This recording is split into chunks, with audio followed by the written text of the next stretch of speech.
Hello, I'm Greg from Suburban Men. And I'm Zan from Where Gals Wander. We're a married couple that packed up and left the Midwest. For a chance for a new life in Southern California. We were stuck, living the same routines day after day after day. But the move out west fundamentally changed something.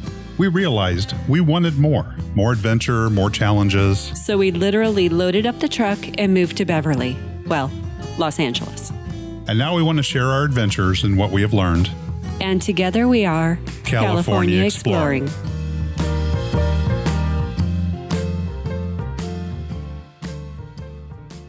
Hello and welcome to episode 1. Hi, honey. Hi.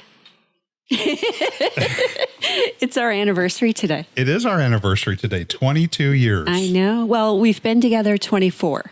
Right. We've been right. married 22. Okay. I need to clarify that. So this is our first episode of our podcast. Yes. We're not exactly sure where this is going to wind up, but it's something that we wanted to try out and share a little bit of our lives with you and our move to California. Yep. So where shall we start? Let's start at the beginning. All right. It's our anniversary today. It's our 22nd anniversary. So let's talk a little bit about how that we day. met. Well, it was you more want to go than back a day. that far? Yeah, we might as well, right? Okay. So I was in graduate school and I was a sociology major. And where were you? I was working in tech.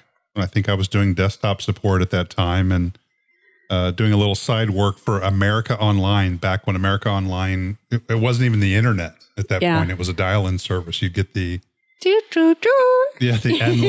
endless floppy disks in the mail for America Online. Yes. So I was moderating chat rooms.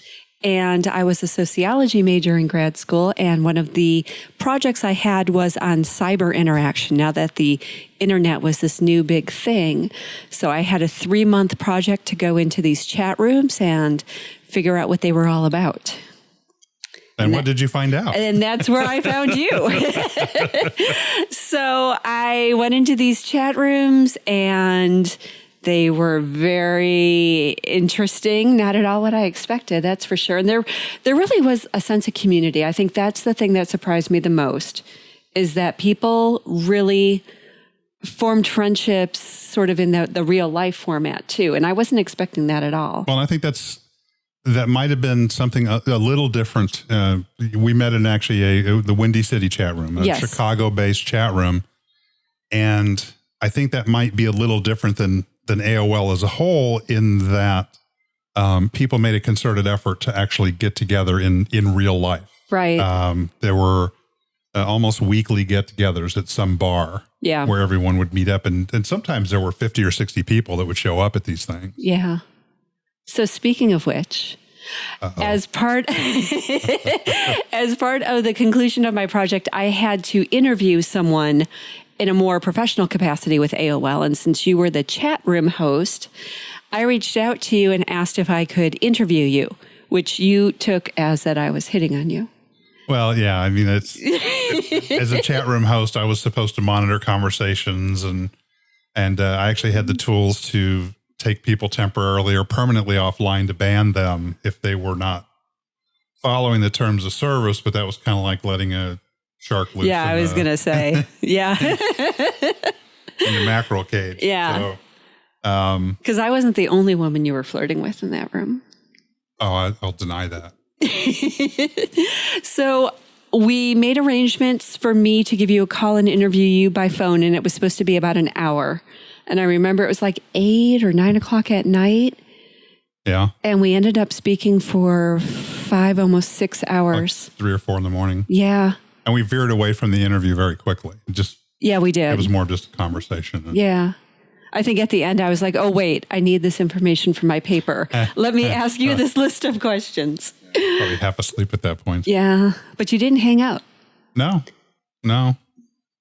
it was very natural, and the conversation just flowed. Yeah. It was kind of like we'd known each other forever, but we hadn't actually met right at this point other than chatting in a chat room, a text chat room online. And then fate sort of intervened. And I was living out in DeKalb. I was going to Northern Illinois University. And my roommate said, there's this new club that opened up in Schaumburg, which is like an hour away. It's a suburb of Chicago. That's where I lived at the time. Yeah, which I didn't know. And so she wanted to go and check out this club. And I said, fine. So we drove to Schaumburg. And as I was standing at the bar waiting to order a drink, I overheard a man telling a story. I can't remember what it was. I think it was something, I don't know, telling a story to his friend as I stood there ordering, like waiting for the bartender to come over. And it was one of the exact same stories you had told me the day before and or the night before. keep in mind, at this time with technology, everything was text-based. Yes. There were no profile pictures. No. There were no videos. I mean, I had no idea what you looked like. They had just come up with the ability to play a wave sound. Yeah. In the room. So when you talk to someone online, you had no clue what they looked like, what they were about. I think I told you I was a man for like the first month that I was Yoda. I don't remember that. I said I'm a short, green, old man. Yeah. It's not like I bought that. But there would be people who would pretend to be. Oh yeah. Yeah. Oh yeah. So. Well, it was, similar to, what kind of goes on with the internet now. There was a lot of anonymity if that's what you wanted. Right. But again, with our group, that kind of faded away pretty quickly because you guys most of the people who were regulars in that room, who were there all the time, I don't remember anyone not purposely coming out to kind of join in. Except me. But you did. But I did. So that night at the bar, I saw you and I heard you and I just knew that it was you. So I was kind of checking you out side eye, seeing what you were all about. And I remember just having to look up at you because you're tall. Yeah. How tall are you? 6'5". Yeah. And just these like really piercing blue eyes. I remember that. For sure. And you and your friend were sitting there talking and goofing around, and your friend was totally checking me out. Do you remember that? Yeah. And I spent the rest of the night just sort of watching you, how you interacted with your friend, with the bartender, the waitresses, the other women there, just to really get a sense in terms of who you were. And you behaved at least that night. At least that night. So the next day in the chat room, I remember messaging you and like messing with you and saying, I had a dream about you last night. You had these blue eyes and you were really tall and you were wearing this blue shirt. And I'm freaking out. Yeah, I totally freaked you out. You thought that I was a stalker, I think. Well, you kind of were. I mean, I was not. You just admitted to sitting across the room and watching my every move. Okay, well. That's stalker status right there. It was sociological research as part of my ongoing study. Okay. Yeah. That's your story and you're sticking with it. Okay, so can we just jump ahead? Because then like 2 weeks later, you actually asked me to marry you online. Do you remember that? Yeah, I did. And there was a lot of that kind of playfulness online. And that was kind of my banter was. Oh, so I wasn't the only one that you asked. No, you were the only one that I asked that to. But if you remember, I had, and this is going to sound incredibly cheesy and embarrassing at this point, but you mentioned that you read tarot cards. Yes. And I threw out the line, why don't you read my cards and tell me about our future together? Oh, I forgot about that. I totally forgot about that. Trust me, it was very smooth at the time. And it worked. He's here right now. You always turned it into you won. I did. And I'm the prize. You are. Oh, well, okay. Look at you. You're a prize. We can talk about that later. Okay. But so after you asked me to marry you online, we actually did meet in person. There was a miscommunication that we still disagree to this day. I say that you invited me to go to a party at your place on the way to another party that I had to go to. And your version is? You were getting together with your high school friends. You had this kind of regular bonfire thing that you guys did. And I simply said, since you were driving in from DeKalb, which was out in the middle of the cornfields anyway, why don't you just stop by and say hi? Yeah. And I think you took that to mean that I was hosting a party, but we were going out to a bar. We were going out to Moretti's. But you had people in Chicago. Tommy was the only one there. Okay. Because we were getting ready to go out together. Tommy was driving. I would not have shown up at some strange guy's apartment. But you did. But I didn't know. And so I showed up and I knocked on the door and I could hear somebody looking through the peephole. And Tommy's famous line was, "Oh my God, it's a chick." Yeah, which made me feel so safe and secure at that point. But then you opened the door. Yeah. And that was the first time that we really met face to face. Right. And I came inside and we just hung out for like... It wasn't very long. It was like 20 minutes. Yeah, maybe. And then you said it was you had weird. to get going to the party. And then as I was walking you out of the apartment building to the front door, I said, "Don't I get to kiss the bride?" Playing off my earlier line, asking you to marry me. And I had you, because I'm a foot taller than you, had you step up. No, you lifted Did I? me. You turned and lifted me up on the step, which was smooth. I'll give you credit for that now. That was smooth. You did. And then gave me a very nice kiss. It wasn't like it wasn't macking, as we used to say. Yeah. So and then you went to your party and wound up leaving your party and all of your lifelong friends. Well, don't say that, because they may listen to this and then they're going to hate me. It's been 25 years. They'll be over it. Left the party with your lifelong friends to come to the bar to find me.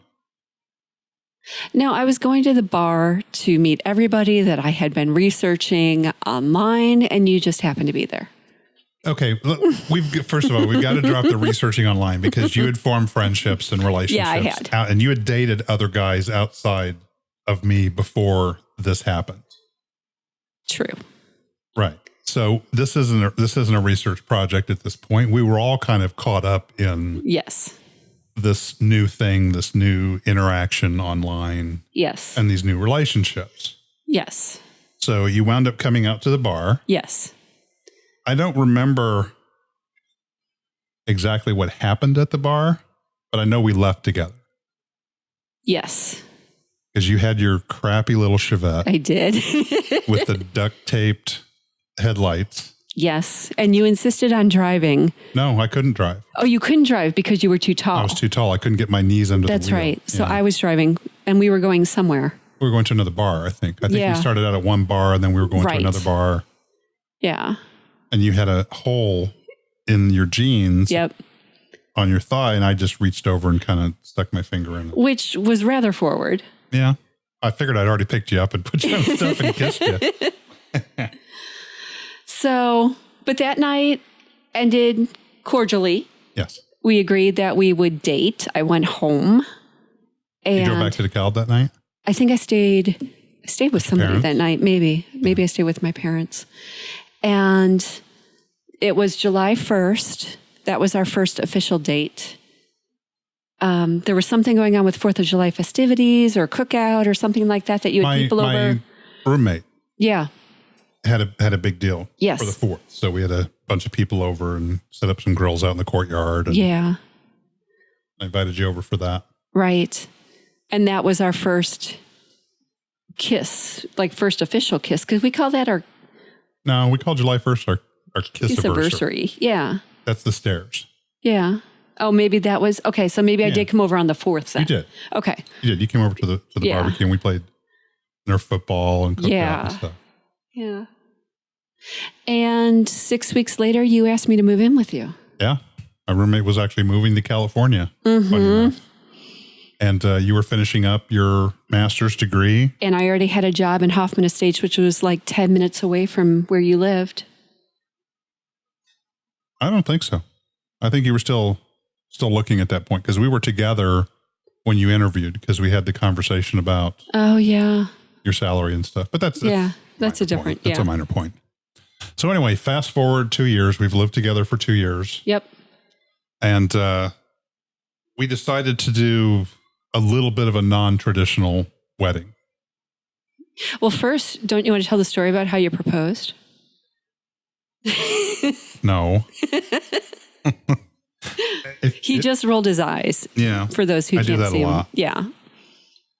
Go ahead. No. This is the guy thing. This is you sweeping me off my feet, asking me to be your eternal bride. And that's exactly what I did. No, it was actually very sweet. So my mom used to work for a jeweler in downtown Chicago. And we had talked about the fact that we wanted to get married ahead of time. So we pretty much knew, that it was kind of coming. And I would walk in and you and my mom would be like whispering and all of a sudden stop talking. And it's not like the two of you had a lot to talk about. So I kind of caught on what was going on. Yeah. We didn't have a lot of conversations together. And so you had kind of said something to me along the lines of you started asking me about like my ring preferences one day out of nowhere. Like if I ever was to propose, what kind of ring would you want? And then told me you were going to go grocery shopping and you were gone for like 4 hours. Yeah, I don't remember any of this. Yeah. I remember I had to go, we were living out in Schaumburg about an hour outside of downtown Chicago, and I had to go into the loop into downtown Chicago to the jewelry district and up this dark, scary staircase to this jeweler's office. And this wasn't like a retail jewelry store. This was a guy who bought and sold diamonds and jewelry. I think more at a wholesale level, but hooked me up because of your mom. Yeah.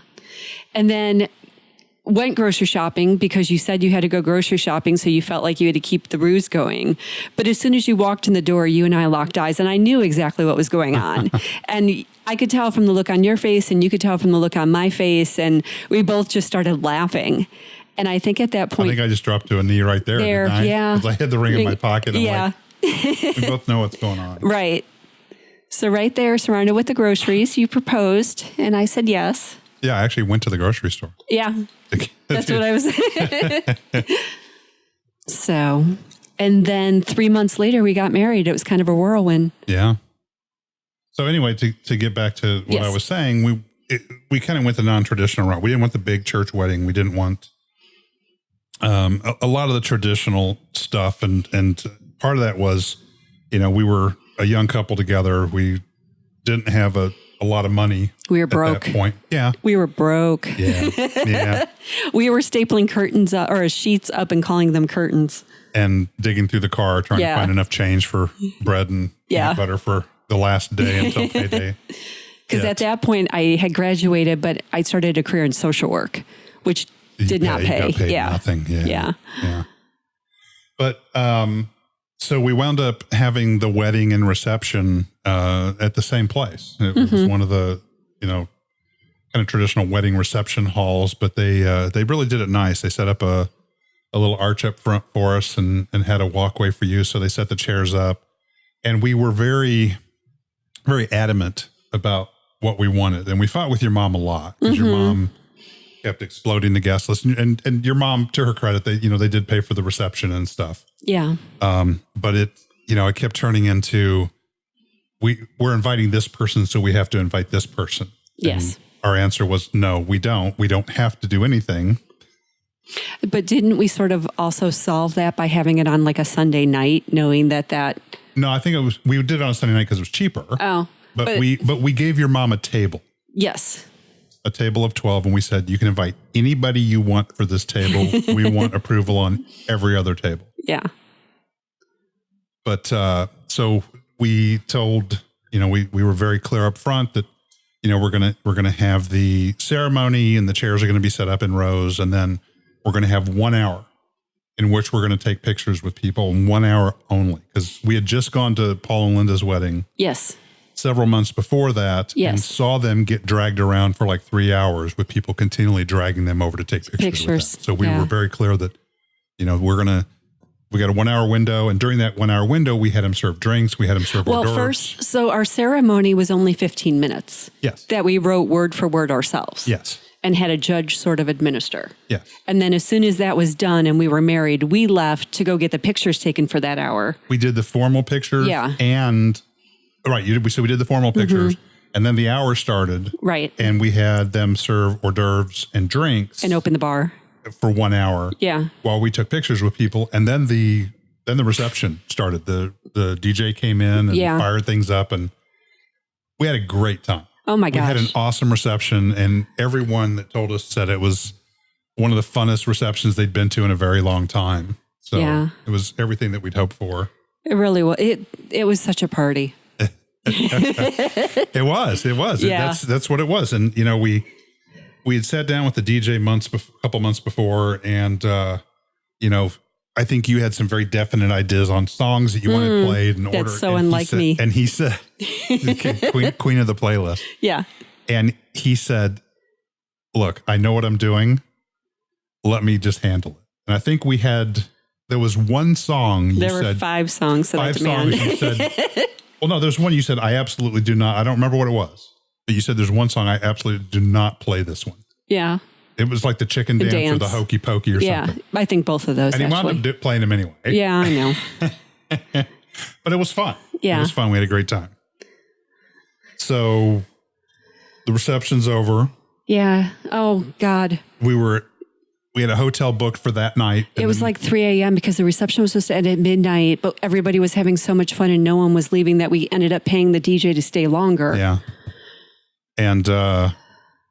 And we wound up staying and signing all of the checks that were gifts so that we could actually pay for the honeymoon once we got down there so my mom could deposit it in the bank the next morning. And so that's when I realized that hyphenating my last name was a mistake because it took me forever to sign my name. Yeah. But we had a hotel booked, I think, right outside of O'Hare.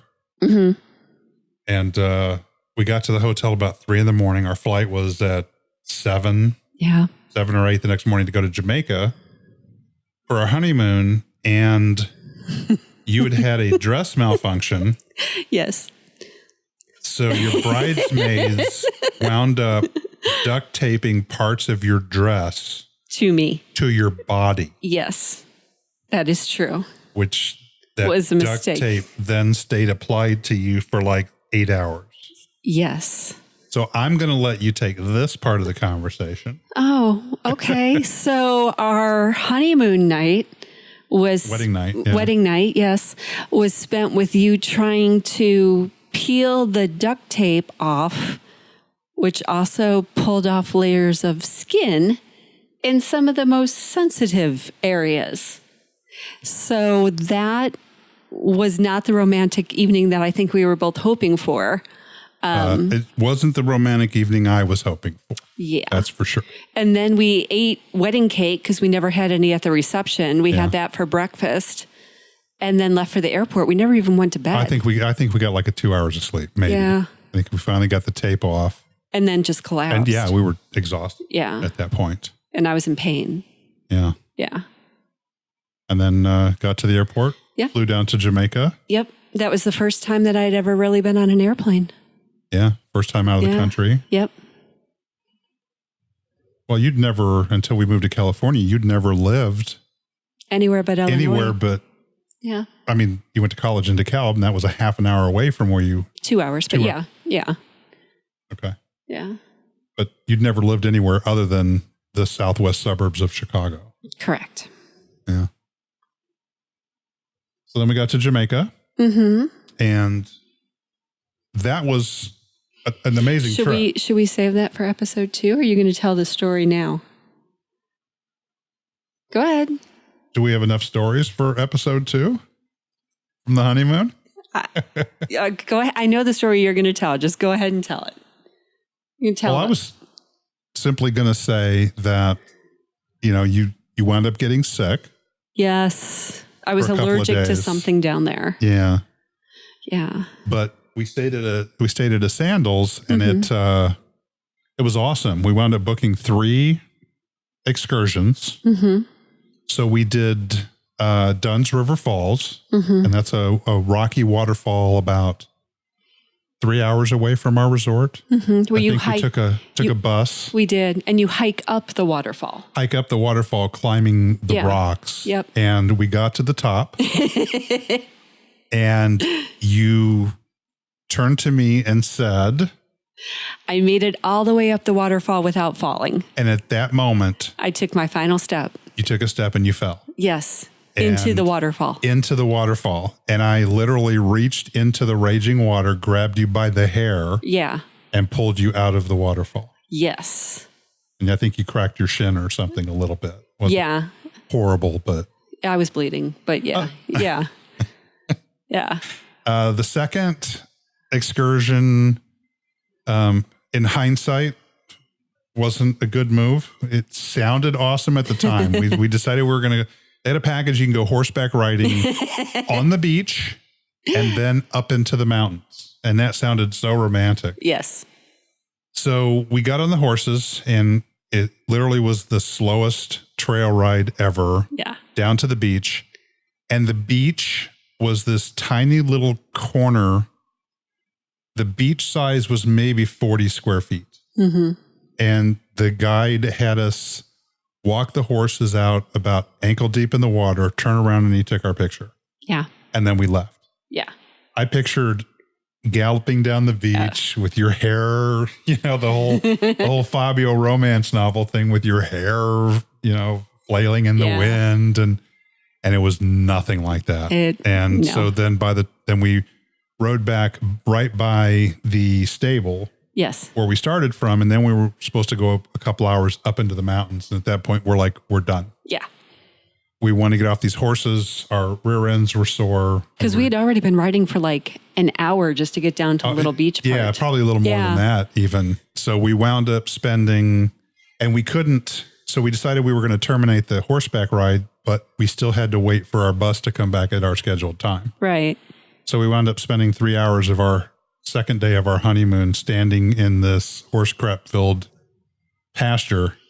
But I remember laughing though. Oh yeah. Like we just laughed about it and made jokes. Yeah. And I became rather obnoxious, as I tend to do. Yeah. Well, we were young and stupid back then, and everything was an adventure. Yeah. And then our final excursion was the party boat. Yes. So we got on a catamaran, and they basically take you on this catamaran out into the ocean to a spot where you can snorkel, which was awesome. That was really cool. It was really fun. Yeah, and, I really love that. And, there's, as soon as you get on the boat, in fact, everywhere we went in Jamaica, there was usually a big, huge igloo cooler full of rum punch available for us. So we went out and we snorkeled for a while, and that was amazing. Yeah. And on the way back, I scooted out to the tip of one of the pontoons on the catamaran, and I was riding it like a horse. And we're hitting some pretty choppy waves at this point. So I'm probably going 15 or 20 feet up and then down, splashing into the water. And I thought I was going to be a widow. Yeah. And I'm just laughing. I'm laughing and having a great time riding this pontoon like a horse. And I look over on the other pontoon across the boat, and this girl saw me and thought that looked pretty cool. So she scooted out, and she lasted about 4 seconds. I think the first time that the boat slammed down into the water and she got sprayed, she turned around and crawled right back off that pontoon. And you spent the entire time in the netting. Yep, the net over the water. Right? So there's a net in between the pontoons. Right. It was kind of like a hammock. Yeah. Almost. So I would get sprayed with the water and such, but I was still safe and secure. Yes. Yeah. The second time that we went to Jamaica for our 10-year wedding anniversary, we rode that same catamaran, and it got struck by lightning. Remember that? And I happened to be holding onto the railing. Well, we went for our 10th anniversary. We went back and we stayed at a different Sandals. We stayed at a nicer Sandals because we had some money at this point. And we wound up taking another party boat. And this time, instead of just going out and snorkeling, it took us down to Margaritaville. Right. So we went down to the Margaritaville, went up, had a couple drinks there, and got on the party boat back. And like a lot of the Caribbean and Florida and stuff, in the afternoon, after as soon as lunch is over, the clouds come rolling in, it rains, and then everything kind of clears out. But we got on the boat, and these big dark clouds were coming over the mountains towards us. And, the guys said, let's get going. And, they let the sails out, and we were scooting. We were cruising, yeah. We were scooting coming back, and I looked at you, and you were standing up, and I'm sitting on the pontoon again 10 years later. And I look at you, and the railing was actually just steel cables. Right. And your hand is gripping the steel cable, and your entire arm is shaking. Yeah. Uncontrollably. Yeah. And I had touched, I think I had a hand on one of the poles, and I looked at my hand and I had like a ball of spark. Right. Inside of my hand. So the mast got hit by lightning and it kind of traveled all through the boat. And us. So Yeah. so that was a lot of fun. Yeah. Oh, you didn't tell the story about the night before our wedding. Oh my God. So again, we're dead broke and we're doing everything kind of ourselves and it really worked out well. But we decided to hold our wedding rehearsal at our apartment. Yeah. So the apartment that we lived in, we had the upstairs was the living area, and then underneath our bedroom was the garage. Mm-hmm. So we had everybody there, and we had a small wedding party. I think we had 3 each. Yeah. 3 groomsmen, 3 bridesmaids. And so that night you went to stay at your parents' house. Yep. Following tradition. And you realized at like midnight, 12:30 when you're leaving that your cat is missing. Yes. The cat that had lived with me the whole time when I lived by myself in DeKalb. So. Yes. Yeah. That I rescued. So you're getting in the car, you're freaking out. Yes. You're crying. Yes. Because your cat's gone. Yes. So the entire night until about 5 a.m. Yes. The night before our wedding. Yes. The biggest day of our lives. Yes. I'm walking around our neighborhood with a flashlight looking for this stupid cat that I absolutely hated. Yeah, because you're allergic to cats. I'm allergic to cats. I don't like cats. Yeah. And I spent 4 or 5 hours that night walking around the neighborhood and I didn't find the cat that night. And, so, we had an amazing time on the honeymoon, but the first couple of days you were down. It was we didn't think we'd ever see the cat again. And then I called home and got the news that someone had found the cat. Yes. And brought the cat back. Yes. And then everything was okay. Yes. and at that time, I think I said that's the last cat I would ever own. And we've owned 5 cats since then. Yeah. Marley, Socks, Desi, and Sarah. Yeah.